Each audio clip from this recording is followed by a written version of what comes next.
धीरज कुमार। तो दोस्तों आज हम बात करने वाले हैं कक्षा 12वीं के विषय गणित की मॉडल पेपर को लेकर, जो कि मॉडल पेपर हमारा प्रश्न नंबर 2 तक मैंने कर दिया था और प्रश्न नंबर 3 को लेकर बताने चलेंगे। तो आपको पहले से बताया जा चुका है कि मॉडल पेपर जो है 2023 को लेकर चला जा रहा है और इसमें प्रश्न नंबर 1 और 2 को मैंने कर दिया था और प्रश्न नंबर 1 और 2 के अलग अलग पार्ट को वीडियो अपलोड कर दिया गया है। तो अब ये प्रश्न नंबर 3 अर्थात पार्ट नंबर 3 को समझते हैं। तो देखिए आज से प्रश्न नंबर पहले में अर्थात क में क्या कहा जा रहा है। आप देख सकते हैं कि आपके पास एक यहां से फलन एक फंक्शन दी जाए क्या F of X equal to X square minus 3x plus 2 और यहां दिया जा रहा कि आप देख सकते हैं रिलेशन जो है वो r से परिभाषित है अर्थात रियल नंबर से है। और हम यहां से इस प्रश्न में ये कहा जा रहा क्योंकि प्रश्न नंबर ये जो आपका पहला है 2 नंबर का है। अनसॉल्व में उठाकर देखेंगे या मॉडल पेपर को देखेंगे तो ऐसे प्रश्न आपको पूछे जाते हैं, कई वर्ष पूछे जा चुके हैं और ये सभी छोटे प्रश्न और आपके 2 नंबर के प्रश्न पूछे जाते हैं। और यहां से पूछा क्या जा रहा है, एफ ऑफ एफ एक्स का मान पूछा जा रहा है। तो एफ ऑफ एफ एक्स का मान याद करना ही बड़ा आसान है क्योंकि हमें फंक्शन दी जा रही है। तो देखिए यहां से किस प्रकार हम हल करेंगे। तो एफ ऑफ एक्स बराबर x square minus 3x plus 2 करके दिया जा रहा है और हमें हल करने के लिए दिया जा रहा है क्या एफ ऑफ एफ एक्स। तो हमें यहां से एफ ऑफ एफ एक्स याद करना है। तो हमें करना क्या, एफ ऑफ एक्स अर्थात एक्स के स्थान पर भी एफ ऑफ एक्स है। हम करेंगे क्या, इस फलन में एक्स के स्थान पर एफ ऑफ एक्स पुट करेंगे। तो देखिए यहाँ एक्स है तो एक्स का स्थान में लिखेंगे एफ ऑफ एक्स और इनका होल स्क्वायर तो आप छोटे से या इस प्रकार से ब्रैकेट में लिख के होल स्क्वायर लिख सकते हो और माइनस 3 इंटू एक्स और एक्स का स्थान पर क्या लिखेंगे, देखिए एक्स का स्थान पर एफ ऑफ एक्स है तो यहाँ लिखेंगे एफ ऑफ एक्स और प्लस 2 कर लीजिए।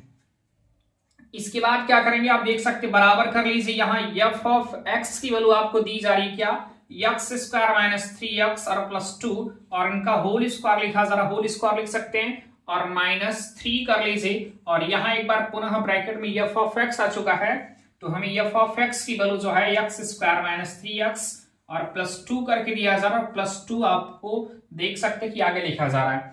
अब यहां से करेंगे क्या, आप इनको हल कर लीजिए। हल करने का अर्थ यह है कि जैसे यहाँ पर a माइनस बी प्लस सी का होल स्क्वायर कर देंगे और इनका इनके साथ ब्रैकेट में मल्टीपल कर देंगे। गुणा करने पर जो भी प्रक्रिया मिलेगा या गुणा करने पर जो भी मान मिलेगा वो एफ ऑफ एफ एक्स का मान मिलेगा। अर्थात प्रश्न नंबर क को आप समझ सकते हो, यहाँ पर केवल हमें गुणा करना है बस और गुणा अगर कर सकते हैं तो ठीक है और नहीं कर पा रहे तो देखिए मैं यहाँ से गुणा आपका कर देता हूं। देखिए यहाँ से a अगर माइनस बी प्लस सी का होल स्क्वायर है तो फार्मूला होगा पहले a स्क्वायर और a की वैल्यू एक्स स्क्वायर हो तो इसका स्क्वायर करेंगे एक्स पावर 4 मिलेगा और फार्मूले में प्लस बी स्क्वायर होता है। तो b का मान यहां दिया जा रहा है माइनस 3x और माइनस 3x का होल वर्क करेंगे तो प्लस आपको 9x स्क्वायर मिलेगा और प्लस सी स्क्वायर, सी का मान यहाँ 2 है, 2 दूनी 4 हो जाएगा अर्थात a square plus B square plus 2ab।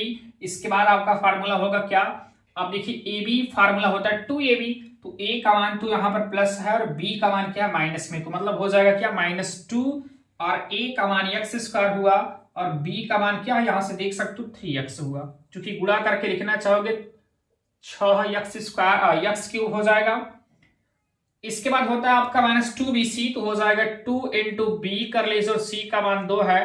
इसके बाद आपका प्लस 2c है तो 2 करने के बाद c का मान यहां से 2 दिया जा रहा है इंटू a का मान x स्क्वायर है और माइनस यहाँ इनका गुणा अंदर कर सकते हैं तो मिलेगा क्या 3x स्क्वायर और माइनस माइनस यहाँ प्लस हो जाएगा 3 त्रिका 9x मिलेगा और इसके बाद 3 दूनी 6 और प्लस 2 आप लिख सकते हैं। यहाँ इनको अगर हल कराया जाए तो x पावर 4 प्लस यहाँ से देखिए 9x स्क्वायर यहाँ पर है, यहाँ भी आपका है क्या, अब इनको आप गुणा करेंगे तो एक बार पुनः करते हैं पूरा x 9x स्क्वायर प्लस 4 हो गया 3 दूनी 6 x क्यूब हुआ और यहाँ 2 3 6 दूनी 12 तो माइनस 12x मिलेगा और इसके बाद देखिए यहाँ से 2 दूनी 4 x स्क्वायर मिलेगा तो प्लस 4x स्क्वायर, यहाँ से आपके माइनस 3x स्क्वायर और देख सकते हैं यहाँ प्लस 9x है, प्लस 9x करिए और इसके बाद 6 और 2 को जोड़ेंगे तो 8 मिलेगा। अब देखिए कौन से पद किसके साथ जुड़ सकता है या घट सकता है। देखिए x पावर 4 किसी के साथ नहीं जुड़ेगा और ना x स्क्वायर यहाँ भी है, यहाँ देख सकते हो 9 4 13 और 13 में से अगर हम 3 को घटा लेते हैं तो 10 मिल जाएगा तो लिख सकते हैं बड़ी संख्या चिन्ह प्लस है तो प्लस आपकी पहले आप बड़ी संख्या ये वाला लिखिए -6x क्यूब होगा और इसके बाद प्लस आपके 10x स्क्वायर और देख लीजिएगा 12x और यहाँ 9x, यदि आप घटा देंगे तो आपको -3x मिलेगा और यहाँ +8 बच रहा है, तो +8 और 4 को जोड़ेंगे तो 8 4 12 मिल जाएगा। तो इस प्रकार से आप कह सकते हैं कि यहाँ पर जो f ऑफ fx का जो मान था, f ऑफ fx का मान x⁴ - 6x³ और यहाँ से +10x² - 3x+2 मिल जाएगा। तो यहाँ से आप इनके मान को ज्ञात कर सकते हैं। इसके बाद देखते हैं प्रश्न नंबर बी, अर्थात तो इसकी प्रश्न नंबर 2 को लेकर क्या कहा जा रहा है। प्रश्न नंबर 2 में यहाँ दिया जा रहा है ख को लेकर क्या, एप्लीकेशन ऑफ डेरिवेटिव का एक क्वेश्चन है। एनसीईआरटी के एक्सरसाइज नंबर आप देख सकते हैं 6वें से लिया जा रहा क्वेश्चन। क्या, एक गुब्बारे की त्रिज्या जो है वो 10 सेंटीमीटर पर सेकंड की दर से बढ़ रही है। इसका अर्थ ये होगा कि हमारे पास एक गुब्बारा है, चूंकि गुब्बारे की जो आकृति है यहाँ पर दी जा रही है, आप समझ सकते हैं गुब्बारे की जो आकृति है वो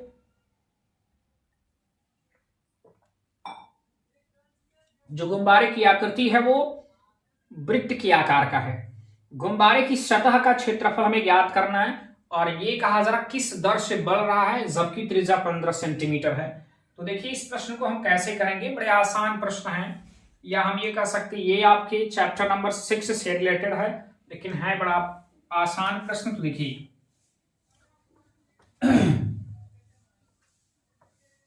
सबसे पहले ये कहा जा रहा है कि एक आपके पास वृत्त है और वृत्त यहां आप देख सकते हैं कि वृत्त की जो त्रिज्या है वो बढ़ रही है।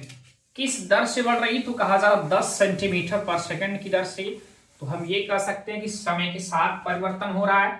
तो देखिए ये रहा आपका वृत्त और इस वृत्त का माना ये केंद्र और ये त्रिज्या है, इसे केंद्र को O से डिनोट कर रहे हैं। यहाँ पॉइंट आपका A रहा, ये त्रिज्या आपका R रहा। यदि वृत्त की जो त्रिज्या है, यहां मान लेते हैं कि माना वृत्त की त्रिज्या वो R जो है, या वृत्त की त्रिज्या को R से माना जा रहा। प्रश्न में दिया जा रहा क्या, यहाँ पर जो त्रिज्या में बढ़ोतरी है अर्थात dr/dt का मान, जो कि त्रिज्या आप समझ सकते हैं सेंटीमीटर, मतलब त्रिज्या आपकी जो वृत्त की त्रिज्या है, त्रिज्या को आप R से लिखते हैं और अगर चेंजिंग है, परिवर्तन है, तो d मींस डिफरेंशिएशन अर्थात परिवर्तन है, और किसके सापेक्ष, तो समय के सापेक्ष। तो dr/dt का मान दिया जा रहा कितना, 10 सेंटीमीटर पर सेकेंड। और इसके बाद हमें कहा जा रहा है इसके क्षेत्रफल या इसकी क्षेत्रफल में किस दर से बढ़ेगा, तो हमें कह सकते हैं dA/dt का मान पूछा जा रहा है, ये चीज हमें ज्ञात करना है। तो आइए हम समझते हैं इस प्रकार के प्रश्नों को हम कैसे करेंगे। तो सबसे पहले हम ये समझ सकते हैं कि वृत्त का जो क्षेत्रफल, क्योंकि आपको यहाँ क्षेत्रफल में परिवर्तन या किस दर से बढ़ रहा है वो क्षेत्रफल में परिवर्तन को दर्शाना है। तो आप जानते भी हैं कि वृत्त का जो क्षेत्रफल होता है जिसे हम A से लिखते हैं वो होता है πr², अर्थात A बराबर यदि πr² होता है, दोनों पक्षों में क्या करेंगे आप समय अर्थात dt कह लीजिए, t कह लीजिए।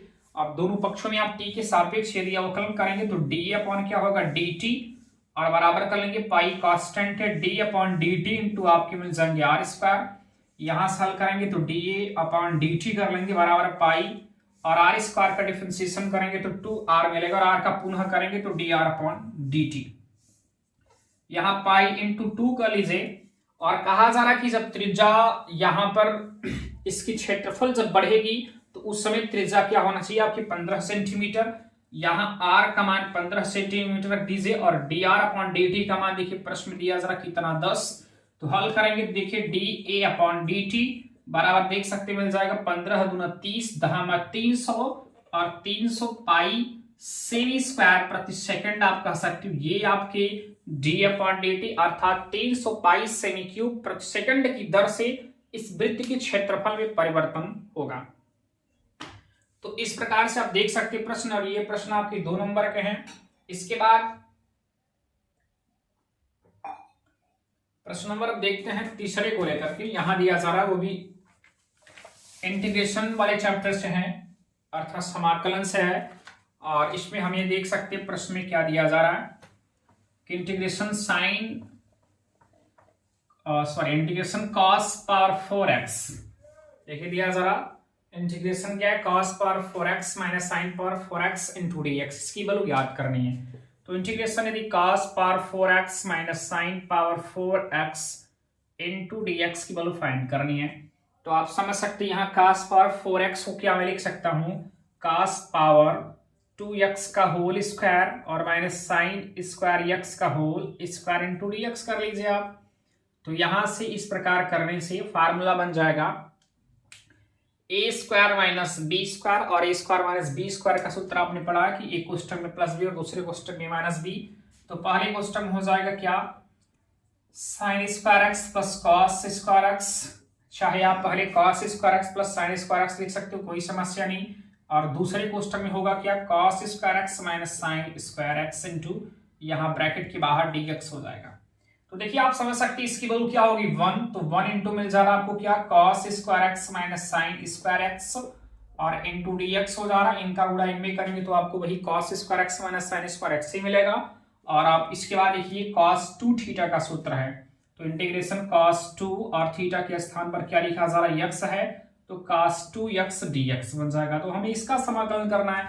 तो आपने पढ़ा है कि पहले एक्सरसाइज में ही, अर्थात इंटीग्रेशन के पहले एक्सरसाइज में, कि भाई cos x का इंटीग्रेशन क्या होता है, cos x का sin x होता है। तो यहाँ हो जाएगा क्या, sin 2x और x का कोफिशिएंट क्या है, गुणांक क्या है 2, तो डिवाइड बाई 2 प्लस c कर दीजिए। तो ये प्रश्न नंबर आपका देख सकते ग वाला रहा। इसमें हमें इसकी वैल्यू ज्ञात करनी थी, तो इसकी वैल्यू मिल जाएगी sin 2x बाई 2 और प्लस c, अर्थात c क्या है, तो आप पढ़े होंगे इंटीग्रेशन का ये रूल होता है कि कांस्टेंट वैल्यू जोड़ी जाती है। इसके बाद देखते हैं लास्ट वाला क्वेश्चन, प्रश्न नंबर 3 का क्या है।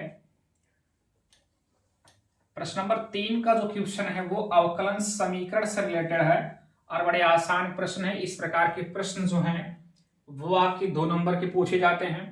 दिया जा रहा क्या, divide by dx equal to B square plus Y square upon A square plus X square.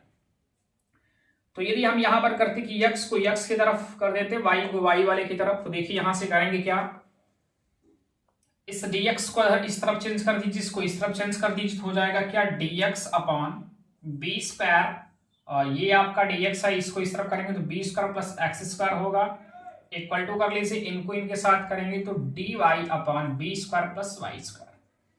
इसके बाद आप देख सकते हैं दोनों पक्षों में समाकलन ले सकते हैं, तो समाकलन हो जाएगा क्या, dx upon B square plus X square, और बराबर यहाँ इंटीग्रेशन यहाँ भी होगा dy upon B square plus आपकी वाई स्क्वायर।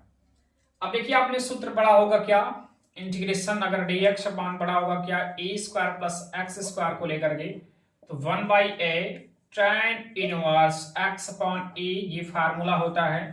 तो वही चीज देखिए यहाँ भी है क्या, a के स्थान पर b है और x का स्थान पर x ही है, और वही चीज यहाँ भी है। तो एक में शायद a स्क्वायर है क्या, gx वाले में यहाँ a स्क्वायर है और यहाँ भी a स्क्वायर होना चाहिए।